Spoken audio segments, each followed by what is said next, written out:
Water, an inorganic, transparent and odorless chemical substance that covers 70% of the known Earth's surface. It is the driving life force behind the carbon-based organisms that flourish on our Earth. It borders and separates our lands and collects and solidifies at the inner and outer regions of our flat, stationary realm. God should have sent a message to the inhabitants of Earth and been precise and told them to watch the water, to meditate on its function and natural laws, because in their time a great deception would be cast over them, like a cold shadow of an unknown, nefarious king. And maybe God did send this message in the form of a flood, but its truth was mythologized and buried, and the lie propagated in spite of it. Resting water does not curve and convex. The natural laws of a resting body of water insist that it takes the exact shape of the container it fills, and always finds and maintains a flat level. Resting water always rests flat, and watching the water when we sit at vantage points, when journeying above in planes, and before we take a sip from our drink, we must remember to never forget this law. Most of us instinctively understand the laws of water, and yet many continue their day-to-day willfully participating in the nonsensical, heliocentric hoax. But for us that know that our Earth is not a spinning planet in an infinite vacuum of space, the ones that have studied the sun diligently and realize that it is the sun that is moving and not the Earth, the ones that have plotted the illogical routes of flight paths on a globe model and concluded that the model is incorrect, the ones that know that the laws of density govern the rise and fall of objects and have studied vanishing points, the ones that have forsaken conventional telescopic lenses, pondered rainbows, sundogs, and the stars above us know that we reside within a dome firmament, and there exists water above us, and the ones that understand that our entire enclosed Earth system is governed by electromagnetism, frequency, and vibration that emanates from a central magnetic North Pole. We are the ones that scratch our heads and wonder how on earth we got in this heliocentric mess in the first place. And if meditating on the stars in the water beyond our firmament long enough, and on the electromagnetism, frequencies and vibrations that make them twinkle through so many shades of vibrant colours and geometric patterns, one might perhaps, just perhaps, ask, is there something more to electromagnetism? Something that has been missed or overlooked? Something untold or hidden? Electromagnetism is a fundamental force of Earth. The electromagnetic field takes the form of a torus in which all electromagnetism, frequency and vibration flows. A toroid is a revolving surface that takes the shape of a donut. Toroidal inductors and transformers are central to generating electric energy. There are many ways in which electromagnetism can be produced. We've looked at some before. We know that a magnetic field can produce electricity, and that electricity can produce a magnetic field. It works both ways. Magnetism and electricity are inextricable. It is a dance of polarity. Electric charges either repel or attract each other. Magnetic poles attract or repel one another. For every North Pole, there is a corresponding South Pole. An electric current passing inside a wire creates a corresponding magnetic field outside of the wire. And an electric current is created in a loop of wire when it is moved toward or away from a magnetic field. Horseshoe magnets are powerful permanent magnets. Due to their shape, in which both magnetic poles are close together, a powerful, strong magnetic field is produced. The horseshoe magnet can also function as an electromagnet. The first ever electromagnet was invented in 1824, we are told, and was in the form of a horseshoe magnet. Its power was evident from the beginning. It weighed only 200 grams, but could lift 4 kilograms of iron. The key to the horseshoe magnet's power is the placement of its poles.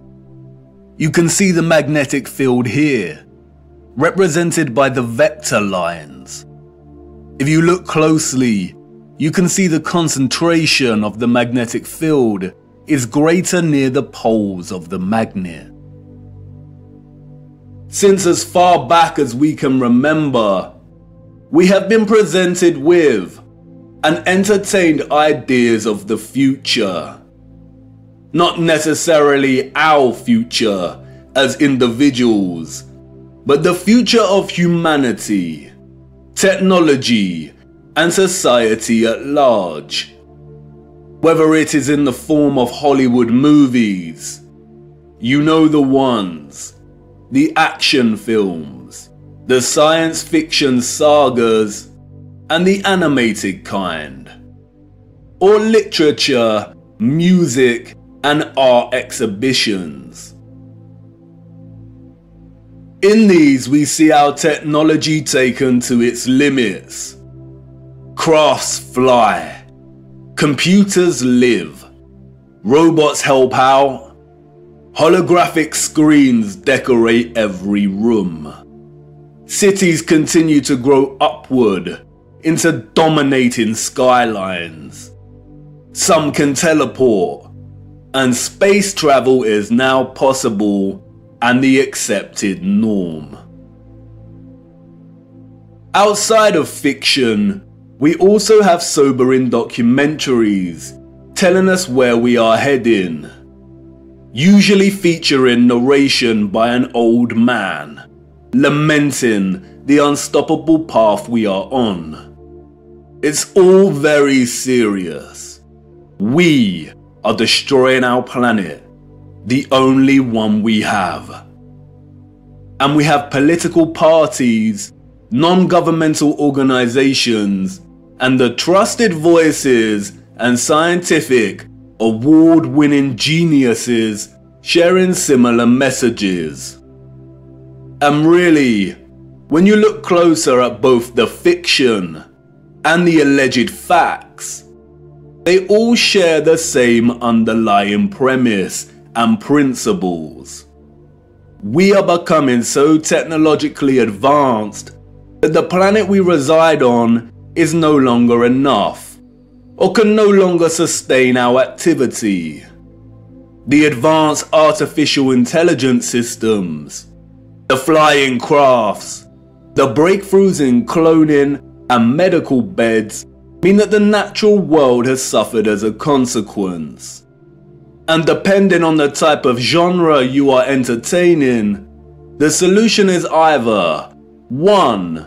For humanity to perish as a result, perhaps destroyed by the very artificial intelligence systems it created in the first place, or perhaps by a natural, lung-choking virus that has mutated and is sweeping the earth to restore natural balance.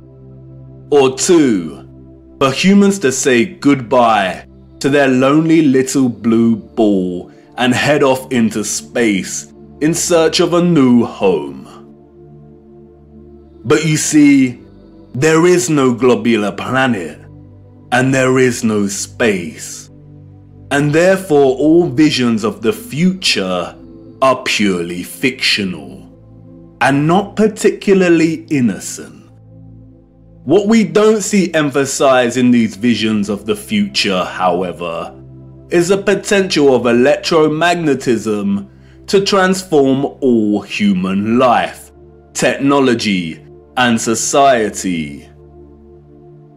Which is strange when you consider that all life, and the Earth itself, is impossible without electromagnetism. Why wouldn't visionaries want to explore this in more detail? Could it be that they are not allowed to? Could it be that they are afraid of something? Afraid of us connecting one too many dots, perhaps? And again, horseshoe magnets can act as powerful electromagnets. If a civilization was to advance technologically through the use of electromagnetism, then the horseshoe magnet would certainly have a tremendous role to play in that development. Yes, it certainly would. And it certainly did. The horseshoe magnet. The Arc de Triomphe.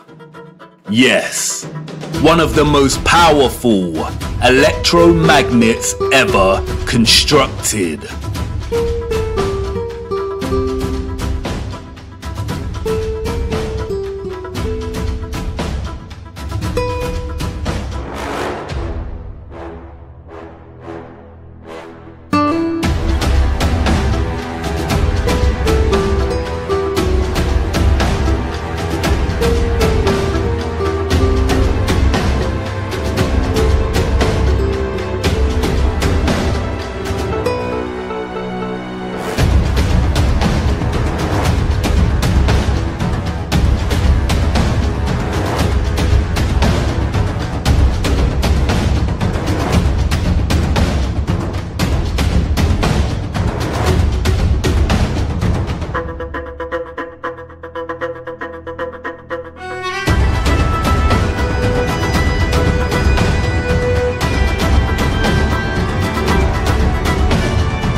Welcome to the future.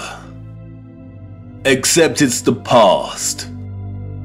The future came and went, and we missed it.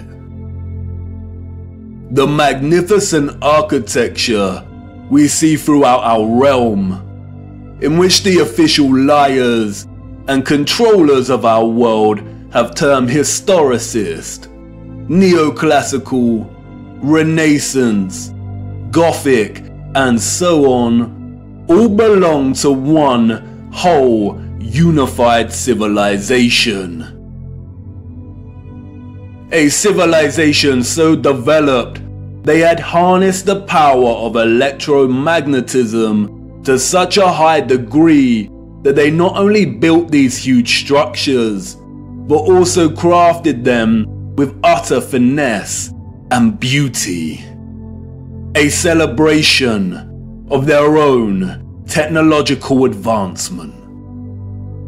The structures were designed with the sole intention of harvesting and generating electromagnetic energy and distributing it across the world. Their cities, towns, an entire way of life ran and depended on the use of free, clean, and powerful electromagnetic energy.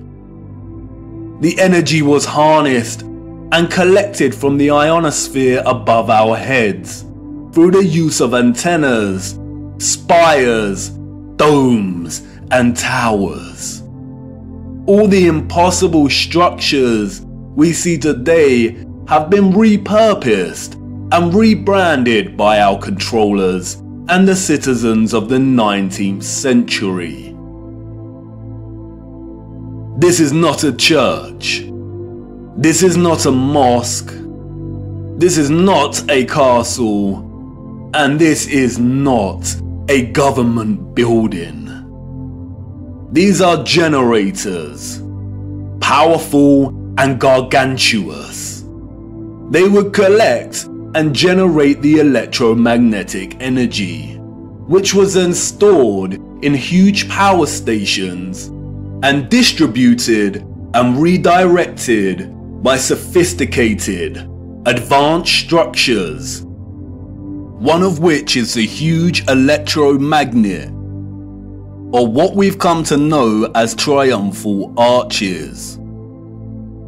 The energy was stored in batteries and capacitors, such as towers and obelisks.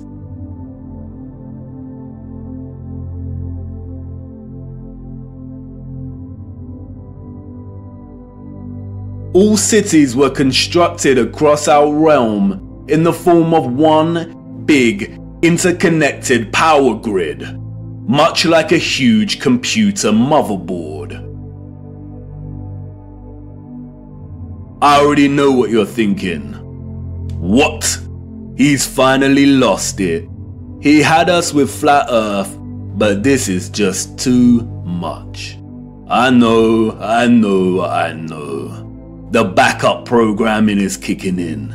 But before you turn away to leave and cast aside your muddy boots, let me show you how it worked. As you know, we live on a flat stationary plane. At the center is a source of magnetism at the North Pole, and directly above this is Polaris, fixed at the central and highest point of a wondrous crystalline dome firmament. Beneath the firmament, different layers of atmosphere exist at different heights. The ionosphere starts at about 30 miles above Earth. It includes the thermosphere and the mesosphere. The ionosphere is an electrical atmosphere that is ionized by the sun's electromagnetism. It also forms the inner edge of the magnetosphere. I know, a lot of big words and abstract concepts, but you are familiar with this process and have been witness to it every day for the entirety of your lives. As you can see, The vials here contain molecular gases that are present in the atmosphere above us. When an electromagnetic source, such as a Tesla coil, is applied within close proximity of these gases, the coil's magnetic field ionizes or charges these gases, and the result is phosphorescent plasma. The gases become colorized. This is why our sky is primarily blue, because the sun's electromagnetic presence ionizes the atmosphere, and the result is colored plasma. When the sun is entering or exiting our region, or what the liars of the world call sunrise and sunset, we see a variety of color gradients due to its distance from the ionosphere above us. When the sun is no longer journeying above our region, the sky loses its color and we can see the stars in the firmament beyond. Although the official scientists designate the ionosphere as an atmospheric layer, it is actually an ethereal layer. Ether is the fabric or element that carries electromagnetism. It connects everything in our realm. It is the fabric that makes the sun and moon and their concentric journey above our disk possible in the first place. Ether is the mysterious fifth element. It connects everything electromagnetically through vibrational energy. It is the glue, the web, the driving force behind absolutely everything. The four other elements, air, fire, water, and earth, only exist because of the ether. They are expressions of ether's vibrations. Cymatics is a good example of ether's presence. The frequencies fed through the Chladni plate make the sand or salt form precise and complex geometric shapes. The higher the frequency, the more complex the geometric pattern. But what is the conduit that takes the frequency's vibrations and allows the sand to take such shape? That is the ether at work. That's why we see fruits and vegetables that closely resemble cymatic patterns. It is the ether at work.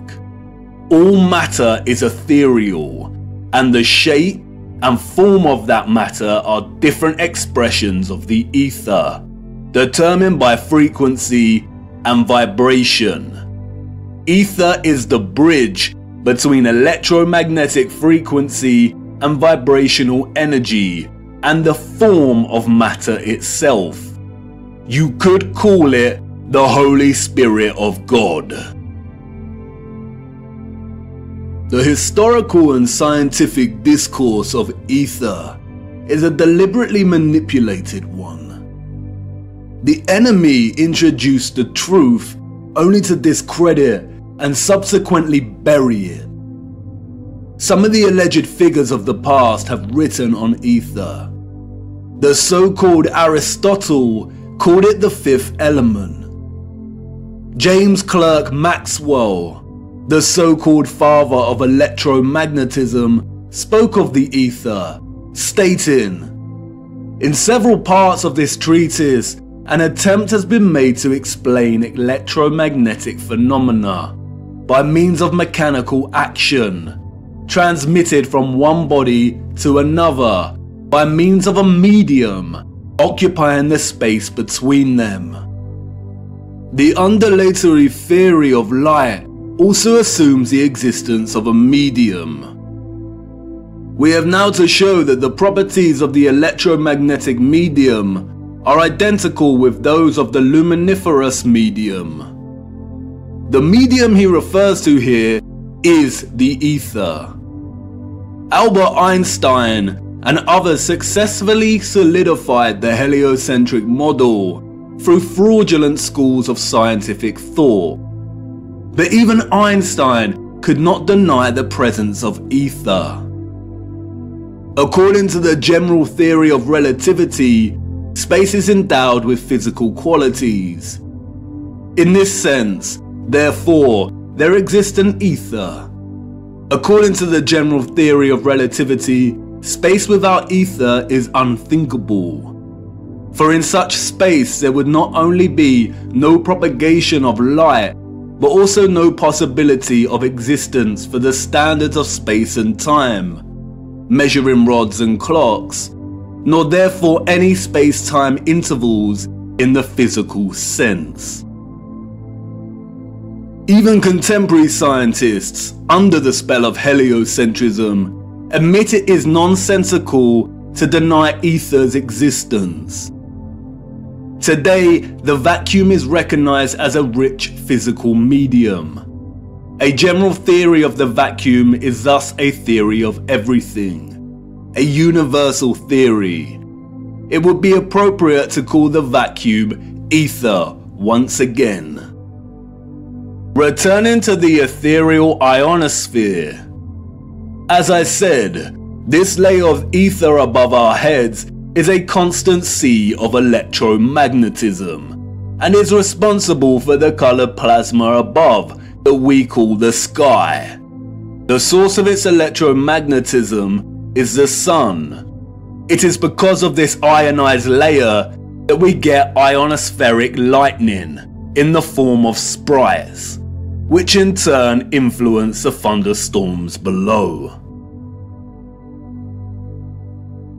An ion is a particle, atom, or molecule with a net electrical charge. Electricity is a continuous flow of ions. The electrolytes in our body are ionized. Everything is connected by electromagnetism and the ether.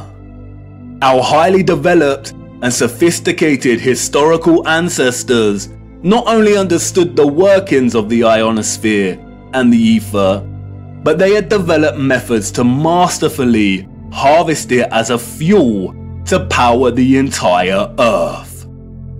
And while the exact process by which they were able to extract the ether is deliberately hidden from us and remains unknown, the structural remains that humanity has since repurposed and reused as architecture offer us many clues as to how it all worked.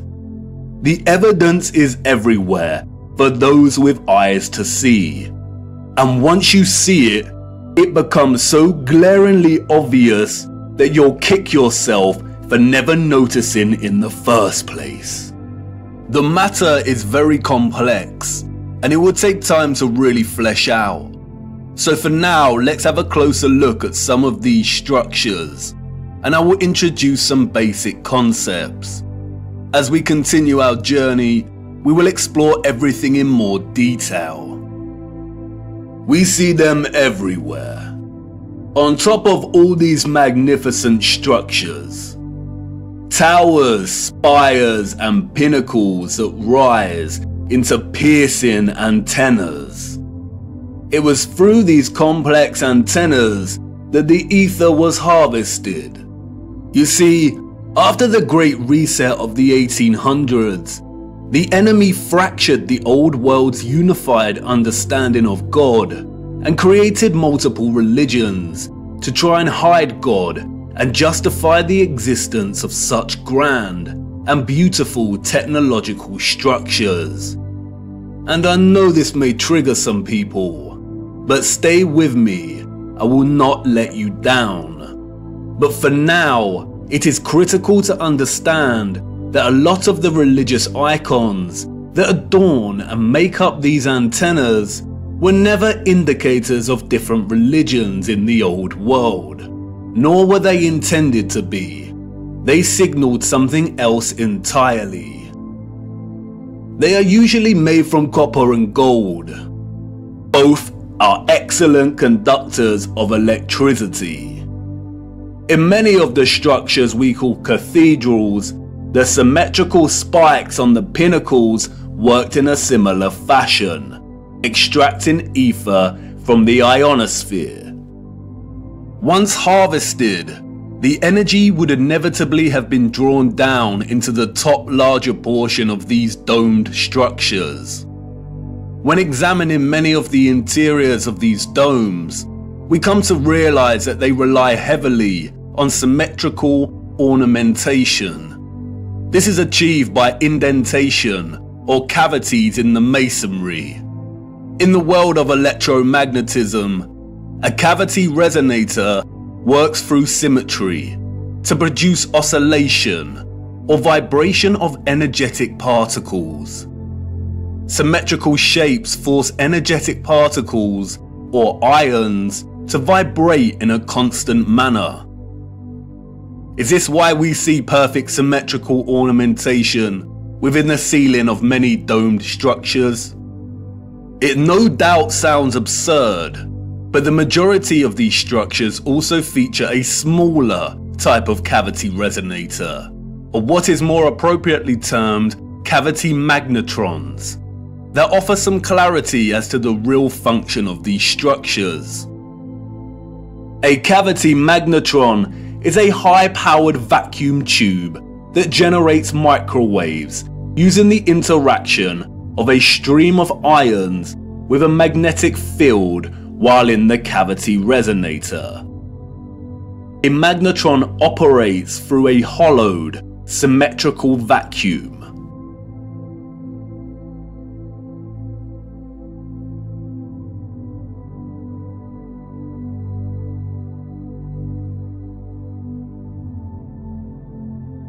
It emits powerful microwaves that can act as a source of free energy. If you break the symmetry or close the vacuum, it no longer functions. But can you see the resemblance? These structures were never intended to hold glass within them. The controllers added the stained glass to the rose windows to shut off the magnetron's function. They closed out instruments of free energy. And they are everywhere in these structures.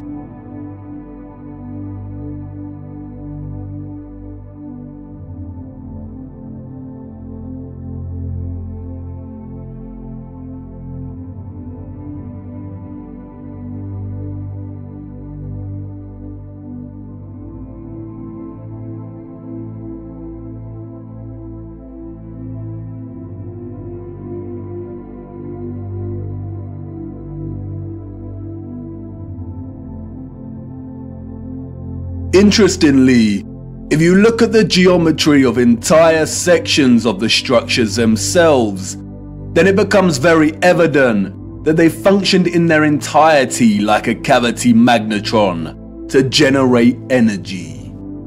All cavity magnetrons consist of a central heated circular metal chamber in which the current leaves, and it's called a cathode.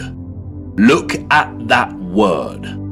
Cathode. Does it remind you of another word? Cathedral. Cathode.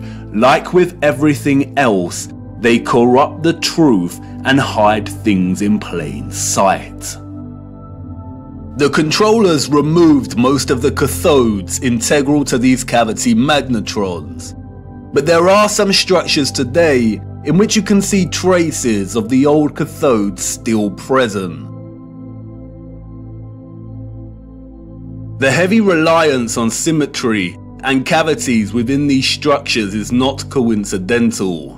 The symmetrical ornamentation would have worked in a similar manner, causing the energetic particles to vibrate in a constant manner. The flowers within the squares can be understood as similar to acoustic resonators, working to vibrate the ions. It is here that the energy would have been continually manipulated into vibrational and electromagnetic energy of specific frequencies. Really look at these magnificent acoustic resonators. Could you craft one of these by hand today, and at such height? Why would an underdeveloped people spend so much of their time crafting such perfect symmetrical ornamentation, especially if it had no function and was purely aesthetic? They wouldn't. The cavity resonators and magnetrons would have had to have worked in partnership with a central engine or reactor contained within all these structures. Both resonator and reactor are interesting words. Just like the words conductor, generator, creator, and the name Mercator, they all contain the word tor within their linguistic structure. They hold a linguistic memory and pay homage to the torus or toroidal field. The torus is the flow of electromagnetism. Without this flow of energy, there would be no life on Earth. No one can really know for sure, but some have suggested that the engine was probably similar to a fusion reactor. The traces of these engines can be found within all of the larger generators. The empty shell of where the engine used to reside is usually, but not always, octagonal. It's been right in front of our faces the whole time. The controllers remove the engines, sometimes repurposing the space as baptistries and bandstands, sometimes just leaving the base either barren or attempting to cover them up. We see these octagonal structures in cathedrals, government buildings, mosques, and detached bandstands. And unless they have been repurposed, these structures seem to hold no overall function. They do not contribute to the overall structure. They appear superfluous and unnecessary. Theories have surfaced that the engines or central technological mechanism was similar to a tokamak. And while I do not subscribe to this idea, which will become evident as to why later in our journey, for now we will use it for illustrative purposes. A tokamak is a powerful device that uses a magnetic field to produce plasma in the form of a torus. The contemporary tokamaks we see are used in thermonuclear fusion power. The tokamak's toroidal field, in conjunction with the vibrating ions from the ether, would have produced a highly conductive electromagnetic field of gases called plasma, just like our sun and ionosphere. If those of the old world used anything closely resembling a tokamak's capability, then the result would have been an abundance of free, powerful, clean electromagnetic energy that could fuel entire cities and the entire Earth. These were never churches, cathedrals, castles, and parliament buildings. They were all huge engine generators.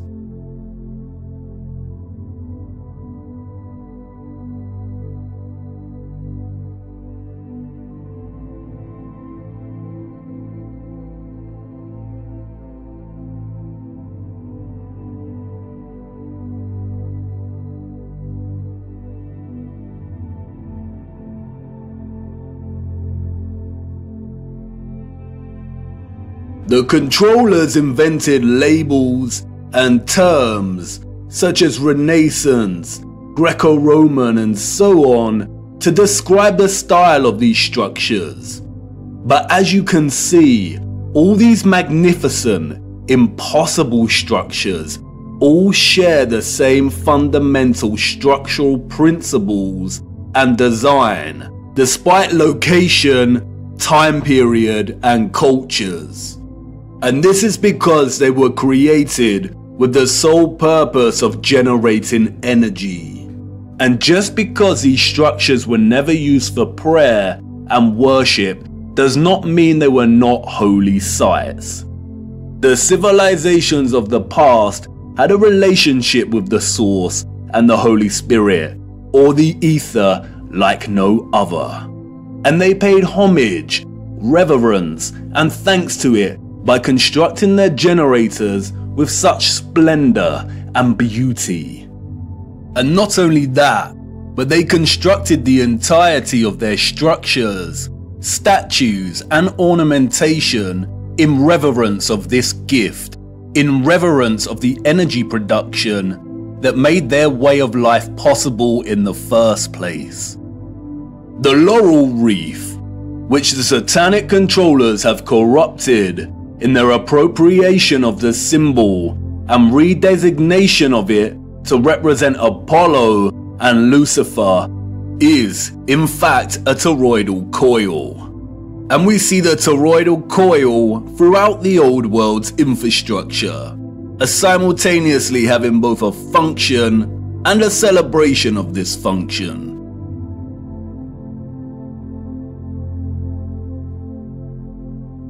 Electromagnetic coils are electrical conductors. They are used in applications where electric current interacts with a magnetic field. In devices such as generators, motors, inductors, and transformers. Most coils take the form of a toroidal coil or spiral. Wire coils are used in conjunction with a magnet to produce powerful electromagnetism. The more turns of the wire, the stronger the magnetic field. Coils generate vortexes, which in turn create an electromagnetic field. It's all one interconnected system.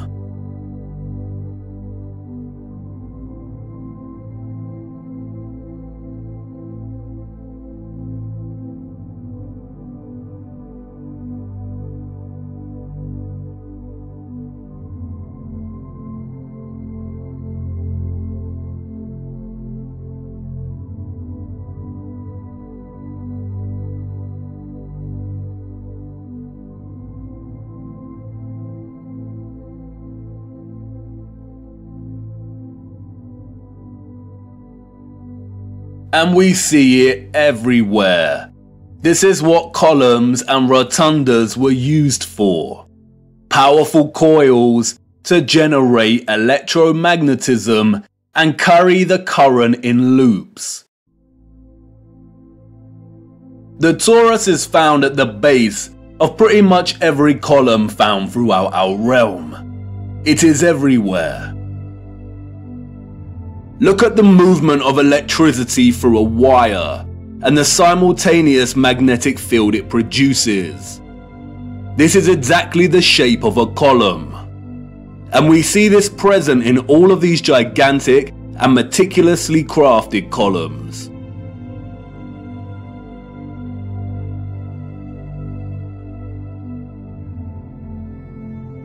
This is why we see the magnetic field represented at the top of a lot of columns. It's the movement of the ions in the magnetic field. It's the movement of the toroid and the toroidal vortex.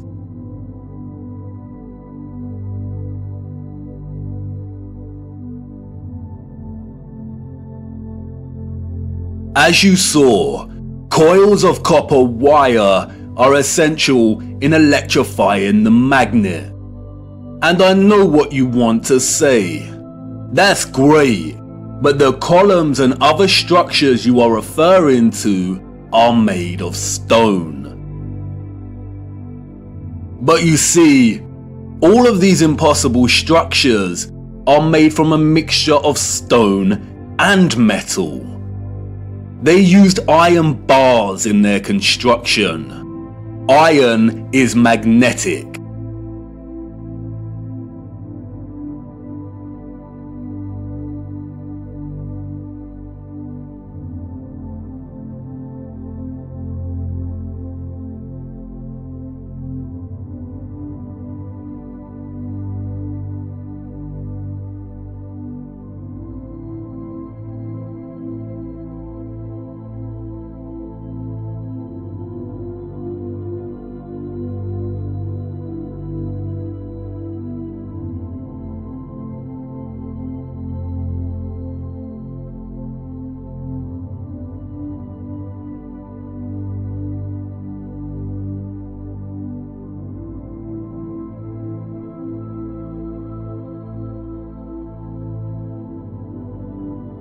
These iron rods run throughout the stone infrastructure and are complemented with copper and gold roofing. Copper and gold are strong conductors of electricity. Often we find entire statues, arches, domes, and roofing made from a distinctive blue copper. Furthermore, the limestone, granite, and dolomite stone is mixed with crystal silicon or quartz. Quartz has strong electric potential. The colonnades and arches we see everywhere were at once integral components to the overall electromagnetic infrastructure, while also constructed in geometric forms that mirror the flow of electromagnetic energy, such as coil loops, horseshoe magnetic fields, and toroidal vortexes. As with everything else constructed in the old world, they were both functional and crafted as a homage to that function. A lot of ethereal energy was stored in structures constructed from red bricks and concrete. Red bricks and concrete are excellent conductors of electricity. They operated as huge capacitors or batteries. According to new research, red bricks can be converted into energy storage units that can be charged to hold electricity, like a battery, and can store energy until required for powering devices. The key to this battery-like function inherent within red brick is the iron oxide. The development and use of red brick is so important, and we will be returning to this subject much later in our journey. The really big red brick power stations and batteries were designated and recognizable by their white stripes, such as St Pancras Railway Station in London, and many other famous structures. We still carry this red and white stripe designation of power stations today, and it is also an indicator for the magnet. Some were constructed of blue, black, and brown with white stripes. Towers, obelisks, and small clock towers functioned as the intermediate capacitors or batteries to store, distribute, and provide energy throughout the grid. The entire flat realm Earth was connected as one whole grid, a complex interconnected system of free energy production, distribution, and consumption. And this entire grid was destabilized and deactivated somewhere between the 17th and 19th century. Power grids like this do not function on a spherical mass. Our historical ancestors knew that the earth they walked upon was flat. This type of futuristic technological advancement is the result of a civilization knowing exactly what type of earth they lived upon.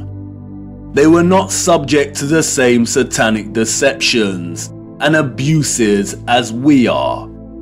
They were not raised believing they existed on a lonely, globular rock spinning in the vacuum of space. The true, ethereal, electromagnetic properties of the earth were not hidden from them. They knew there was a domed firmament above their heads. They studied it. They imitated its properties and understood its central relationship with the entire ethereal existence of electromagnetism. They revered the magnificence of its craft and showed utmost gratitude to the Source, to God, and the ethereal Holy Spirit for giving them everything they needed. Look. Domes.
Have you seen anything as overwhelmingly exquisite as this before?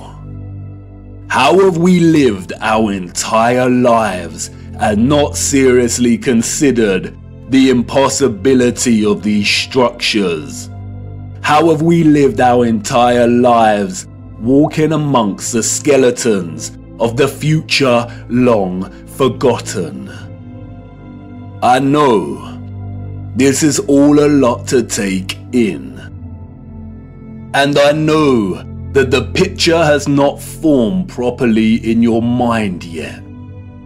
It is hard to imagine an interconnected electromagnetic power grid of this size across the Earth, and the technical nature of electromagnetism doesn't help.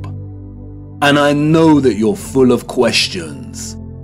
Who were these people or beings that built these structures? Where did they go? And why were the power grids deactivated? What about all the religious iconography and art we see inside of the cathedrals and mosques? What about all the histories and photographs we have of the construction of these structures? What about the Romans and the Greeks? What about some of the grand mosques that have been constructed in recent times? And if what you're telling me is true, then how did they distribute and store all of this energy like you say? Was it similar to our Wi-Fi and radio signals? We will get to all of these in good time. We have barely scratched the surface. But for now, it is the last question that is important. How did they distribute and store all of this energy? And in what form?